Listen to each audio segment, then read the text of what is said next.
uma excelente tarde para você. Obrigado por essa companhia boa. A gente aqui mais uma vez nesse sabadão, que horário gostoso, não é verdade? Tá por aí, acabou de chegar, tá sentando, vai fazer aquele almocinho gostoso? Então fica com a gente também, porque o Agronegócio chega com as principais notícias do agronegócio, novidades importantes para a agricultura, pecuária, muitos assuntos a partir de agora. Então confira com a gente os destaques do programa de hoje. Por causa da estiagem, pastos da região noroeste estão secos e os pecuaristas estão nesse momento gastando muito mais para conseguir alimentar o gado. As exportações de café do Brasil registraram atrasos nos principais portos do Brasil. E vamos te mostrar como é feita a rapadura, doce delicioso, tradicional aqui no Brasil, um dos mais conhecidos, não é verdade? E é realmente uma delícia. A gente começa aqui o nosso agro falando dessa estiagem, né? Eu falo dessa porque ainda não foi embora. Estamos há mais de 200 dias sem chuvas significativas em toda a nossa região. Isso tem prejudicado demais quem lida com o campo. A estiagem deixou os pastos da região noroeste secos e sem nutrientes. Isso tem aumentado os custos de produção, porque na tentativa de reduzir essas perdas, pecuaristas tentam reforçar a alimentação do gado, que tem que continuar comendo. Mas os suplementos estão mais caros e difíceis de encontrar por conta da grande procura. A pastagem do sítio Barra Funda está irreconhecível para os proprietários. O capim verde, agora totalmente seco e improdutivo, é reflexo da estiagem. O sítio tem pouco mais de 45 hectares. Todo o espaço é para a criação de gado. Os animais estão sofrendo com a falta de alimentos volumosos. A gente está comprando silo de milho, está trazendo de fora, porque aqui na região não está tendo. Aí a gente compra de fora e traz e vai tratando o gado. Hoje está difícil até encontrar trato por causa da seca, do tempo de estiagem, uma estiagem muito longa, 4 meses de seca. Está difícil para a gente, que é produtor. Eles têm uma dieta que são dividida em basicamente duas partes, os volumosos e os concentrados.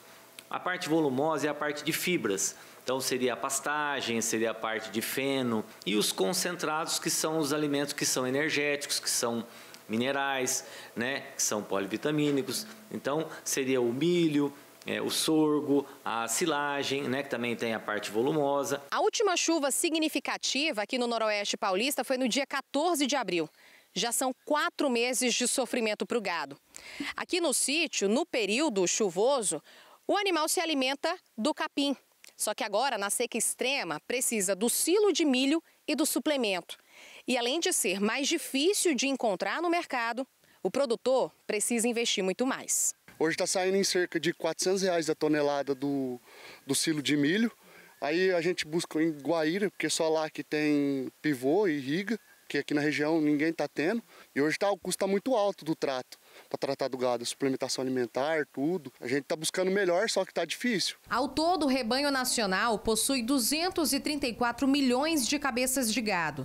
80% dessa produção está na faixa intertropical, onde as ondas de calor são mais intensas, segundo a Embrapa. Situação que se assemelha muito ao clima da região noroeste do estado. Edgar tem 80 cabeças de gado, animal de cria, recria, corte e as vacas leiteiras. E está preocupado com a alimentação dos animais para que não percam peso. A vaca, por exemplo, que vai parir, a gente tem que fazer antes ADE nela, cálcio, e dar um bom sal para ela, senão ela não limpa, ela tem placenta e também emagrece o gado, né? A gente tem que pôr muito trato para manter eles e a queda de peso é muito alta. O importante é não deixar esse animal perder peso, né? Ele não precisa estar numa condição quase de obesidade, né? Aquela que a gente chama de score corporal alto, né? Mas também não pode estar num score corporal muito baixo. Por quê? Porque isso aí acaba interferindo na função metabólica e nas funções zootécnicas, né? Na produção de leite. Ele vai emagrecer, não vai ter condições de abate, né? Ou aquela vaca que vai parir, ela entra em período de anestro, ou seja, ela não cicla. Se ela não cicla, ela não consegue emprenhar, não consegue conceber o bezerro. Então tudo vai parar, né? O organismo entende que existe uma necessidade nutricional, então ele precisa entrar naquele modo stand-by. Então, para que isso não aconteça, os animais precisam ter assim, essa condição alimentar suprida. Uma das formas de repor os nutrientes e engordar o rebanho é utilizar suplemento.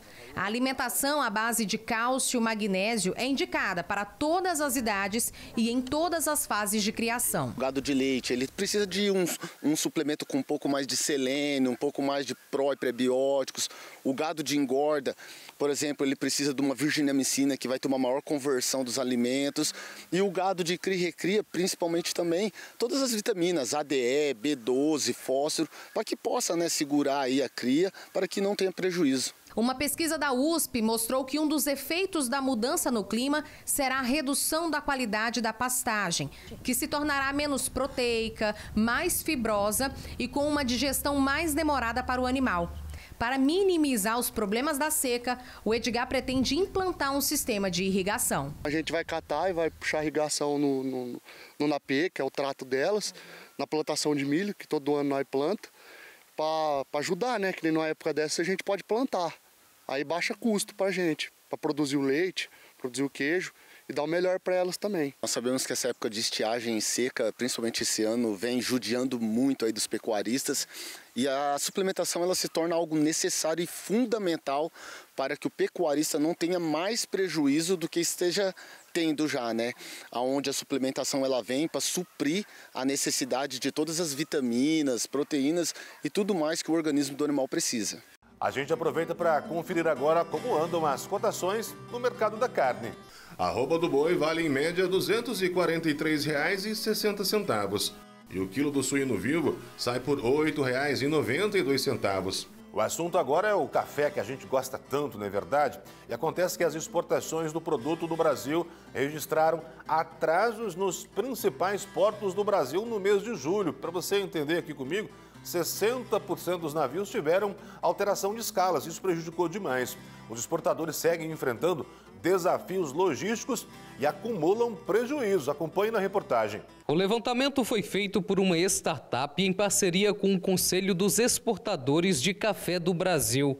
Os dados mostram que cerca de 60% das embarcações responsáveis pela exportação tiveram atrasos no mês de julho. Cerca de 1,2 milhões de sacas deixaram de ser embarcadas, algo de 3.823 containers deixaram de ser remetidos ao exterior por conta desse cenário logístico desafiador que o comércio exterior brasileiro vem vivendo.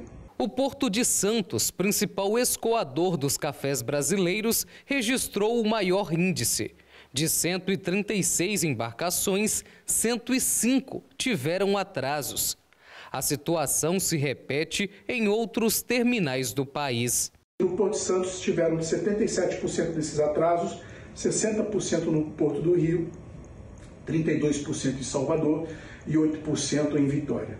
É um cenário realmente muito preocupante porque esses atrasos fazem com que os pátios dos terminais permaneçam cheios e impedidos de receber as cargas de café containerizadas que chegam diariamente nos portos. Os atrasos no envio do café para fora do país representam um aumento nos gastos dos exportadores. Os exportadores ainda, segundo pesquisa elaborada com 27 empresas exportadoras de café, tiveram uma despesa de 7,4 milhões de reais com pré-stack, detation e armazenagem adicional.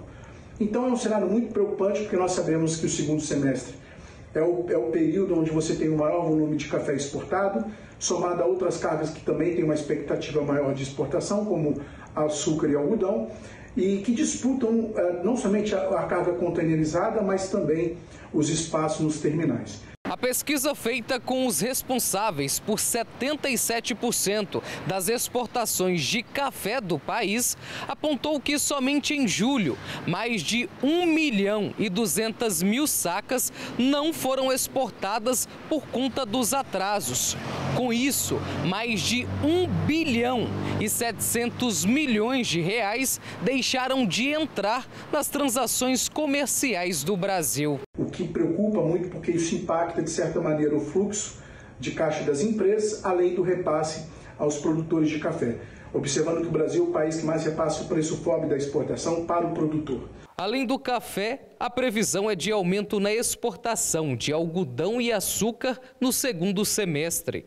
Para o diretor técnico, se os atrasos continuarem, os desafios e prejuízos ao setor exportador devem aumentar ainda mais. É importante que as autoridades públicas entendam que o agronegócio brasileiro está fazendo um belo trabalho de exportação, mas com prejuízos muito elevados e não previstos na exportação. Então é importante que se busque o diálogo com todos os elos da cadeia e que principalmente se resolva o impasse do STS-10 no Porto de Santos, para que haja maior oferta de espaços de container aos usuários de carga e evitemos aí que a continuidade desses prejuízos ao setor. Agora no Nosso Agro, uma dica importante para você, produtor rural, presta atenção, tá bom? Sabia que muitos empregadores não estão enviando as informações de segurança do trabalho de forma correta no e-social? Isso é grave. Isso tem acontecido porque muitas empresas estão confundindo informações trabalhistas com previdenciárias e esse é um erro grave que pode trazer sérias consequências para você, para sua empresa. Então não passe por isso, tá bom? Vou até te perguntar, será que você está fazendo tudo certinho aí? Então esteja seguro de que seu patrimônio está blindado. Você sabe muito bem, né? O quanto trabalhou, o quanto trabalha para conquistar, para manter, então não pode dar bobeira nesse momento. Se você quer ter certeza realmente se está tudo certinho, se está correndo qualquer risco de ter prejuízos, e são prejuízos realmente muito encorpados que prejudicam a saúde financeira da empresa, a nossa parceira C2 Consult vai fazer para você uma auditoria gratuita para você, sem custo nenhum, para verificar se os seus eventos estão sendo informados corretamente no e-social. Essa dica é bem legal, tá? Então não perca essa oportunidade. Entre em contato, esse número que está aparecendo para você agora, tá bom? Se você quiser tirar uma foto depois, encaminhar para quem precisa. Então faça esse contato, tá bom? Porque aqui está a garantia de que sua empresa está realmente em conformidade. Para te lembrar, segurança do trabalho é com a C2 Consult. Vamos conferir agora como ficou na semana a cotação do leite e também de outros produtos agrícolas. Veja só. O preço médio do litro de leite pago ao produtor foi de R$ 2,70. A saca de 60 quilos de café arábica sai por R$ 1.443,45. Já a saca de 50 quilos de arroz em casca sai por R$ 118,25. A saca de 60 quilos de milho está cotada em R$ 61,57. E a saca de 60 quilos de soja está cotada em R$ 141,62. O Nosso Agro vai para um rápido intervalo, ele é rápido mesmo. Na sequência, muitos assuntos. Vamos conhecer como é feita a fabricação de um doce que com certeza você aí gosta demais. É a rapadura. Desde o caldo da cana até o doce prontinho ali na mesa. Que delícia, deu até água na boca. A gente retorna aqui conferindo como deve ficar o tempo nesta semana. Veja comigo. Sol o dia todo sem nuvens no céu, mas com aumento de nebulosidade principalmente à noite. Não chove por enquanto. Em Rio Preto as temperaturas devem variar entre 24 e 37 graus. Em Araçatuba a mínima é de 24 e a máxima é de 39 graus. Em Presidente Prudente as temperaturas variam entre 25 e 39 graus. Ah, que delícia, hein? Para adoçar a vida. Da cana-de-açúcar à rapadura. É um processo longo, viu? Um processo que demanda muito esforço e também agilidade. Você vai conhecer aqui comigo agora. Hoje você vai ver como é feita a rapadura, que é um dos doces mais conhecidos do Brasil. E como essa iguaria mudou a vida, né, de uma família em São Gotardo, que fica no alto do Paranaíba. Ô, rapadura deliciosa! Chamas acesas o dia inteiro para manter em fervura esses tachos gigantes, cheios de caldo de cana. E este é um dos primeiros processos para se fazer um dos doces mais populares do Brasil, a rapadura. E ela é a principal fonte de renda da família.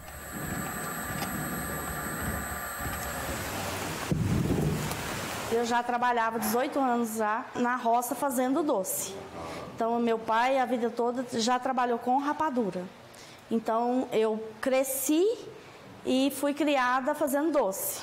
Quando a gente se casou, o pai dele passou, era bem simples, bem rústico, assim, bem menor que hoje. E aí a gente começou, aos poucos a gente foi crescendo, criando os filhos aqui. Os filhos passaram a ajudar e estão aí até hoje. A tradição começou há mais de 30 anos com o seu Pedro, que hoje tem 90 anos. Foi dele a missão de ensinar filho, nora e netos a forma de fazer rapadura. Para conhecer essa tradicional família e a arte da rapadura, fomos a São Gotardo, no Alto Paranaíba, que fica a cerca de 130 quilômetros de Patos de Minas. O galpão de produção é nessa área, em meio a um canavial. Até se tornar indústria, o processo foi lento e manual. No local ainda há o tacho antigo de cobre que era usado pela família. Hoje são tachos de inox. O processo de preparo da rapadura começa pela moagem da cana-de-açúcar. São várias carretas cheias como essa por dia. O caldo é extraído e passa por um processo de decantação. Já o bagaço abastece as caldeiras. A queima gera produção de vapor quente que aquece os tachos. É o conhecido processo de caldeira. Antigamente, quando começou com meu pai mesmo, era nos tachos de cobre. Com o tempo se tornou inviável, porque graças a Deus a produção foi aumentando e lá sim demora muito. Por exemplo, lá demora 2, talvez 3 vezes o prazo que demora nesses aqui. Então chega um certo ponto que não se torna viável, aumentando a quantidade. Aí a gente passou para a caldeira por ser o processo mais rápido. E claro, aqui também, devido a muitas normas da vigilância sanitária, então acaba que a gente tem que ir se adequando e o inox sempre vai ser mais aceitável do que o cobre. Os tachos de inox podem alcançar altas temperaturas, mas o cozimento da rapadura fica entre 100 e 120 graus. Na primeira etapa, essa espuma é retirada. É a sujeira do caldo que vai determinar a cor da rapadura, mais escura ou mais clara. Em média, o cozimento dura cerca de 40 minutos. No final, o Leonardo vai tirando o caldo já engrossado e verificando se já está no ponto. Um processo que demanda muita experiência. Depois de fervido, o caldo é despejado nesses coxos de madeira. 20 minutos mexendo o doce e já está pronto para ser colocado nas formas também de madeira. Para chegar a esse formato de uma rapadura consistente, é bom ficar atento ao tempo.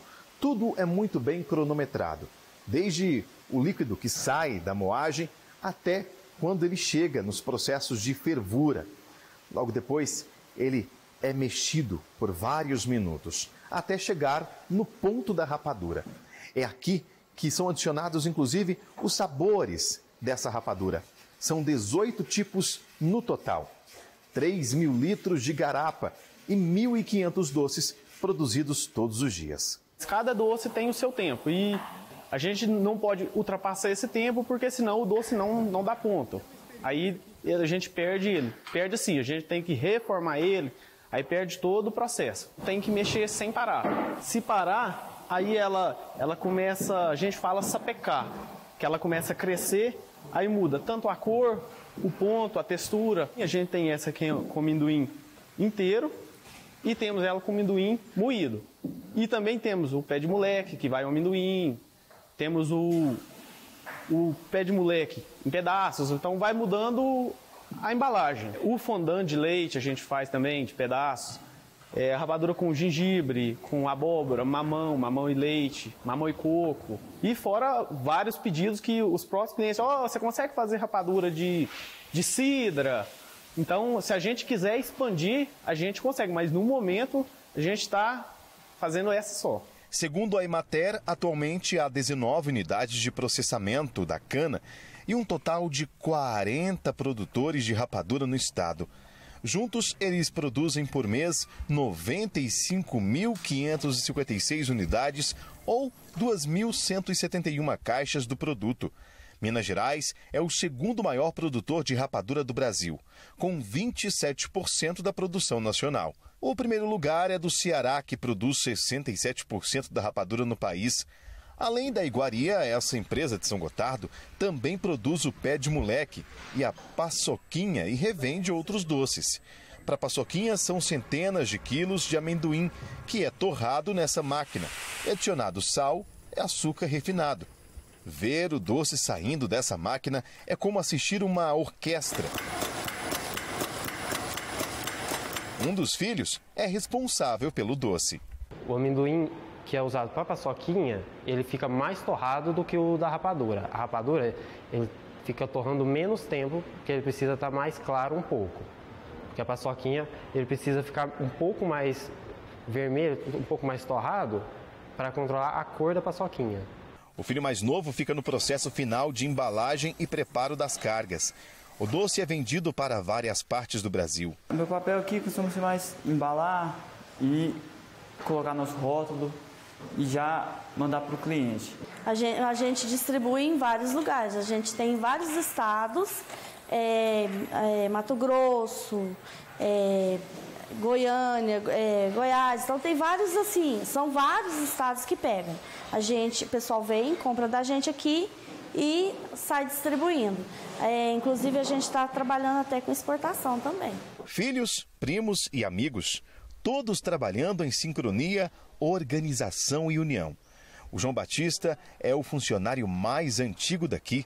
Está há 12 anos fazendo rapadura. A gente preza muito essa harmonia aqui dentro da empresa, esse respeito. Então, assim, todo mundo que está aqui é todos por um e um por todos. Se um adoece, todo mundo preocupado. E o que a gente pode fazer um pelo outro, a gente está sempre fazendo. A gente, embora seja proprietário, a gente se sente como eles. Então, a gente somos todos colaboradores, cada um fazendo sua parte. Também é da empresa a missão de plantar a cana-de-açúcar. Nos 15 hectares de lavoura, descobrimos que, debaixo de um sol a pino, ainda existe gente que gosta da parte mais pesada do processo. É do seu José Ferreira o trabalho de cortar a cana. Aos 56 anos, ele se sente feliz na profissão que cabe a ele. É um trabalho que hoje em dia as novas gerações vão custar a entender, né? Esse pessoal mais novo hoje não trabalha nesse serviço não, né? Eles não conseguem, eles não trabalham assim não. Só os mais velhos mesmo, né? Experiente. Qual que é o segredo para ficar uma boa rapadura? Tem que escolher a cana e outra coisa. Tudo vem de afiadinha a cana, tudo limpinha, né? Tudo isso depende lá de fazer uma rapadura, um produto bom, né? Olha pra lá. Antes de ser dono de empresa, o Milton descobriu que para obter o doce da rapadura, ele precisava trabalhar duro. Esses dois objetos fizeram muito parte da sua vida, né? Aos 7 anos de idade, dentro de um canavial, trabalhando desde criança. Com certeza. Desde criança a gente já trabalha ajudando a família e desde que... Com 7 anos ainda não cortava cana não, mas já ajudava. Aí ali para uns 12, 13 anos a gente já começou a cortar a cana, trabalhando para os vizinhos, que a gente não trabalhava para a gente ainda. Hoje eu já não corto a cana mais, tem os companheiros, os parceiros da gente aí que trabalham com a gente, mas eu ainda puxo a cana, administro lá ainda muita coisa ainda na empresa, mas já estou passando mais para os meus filhos. Qual o recado que você deixaria para os seus filhos hoje, tendo em vista a história que você tem de muito trabalho? Que a vida não é fácil, né? Tem que lutar muito, tem que começar desde novo, mas com fé em Deus a gente vence. A imagem.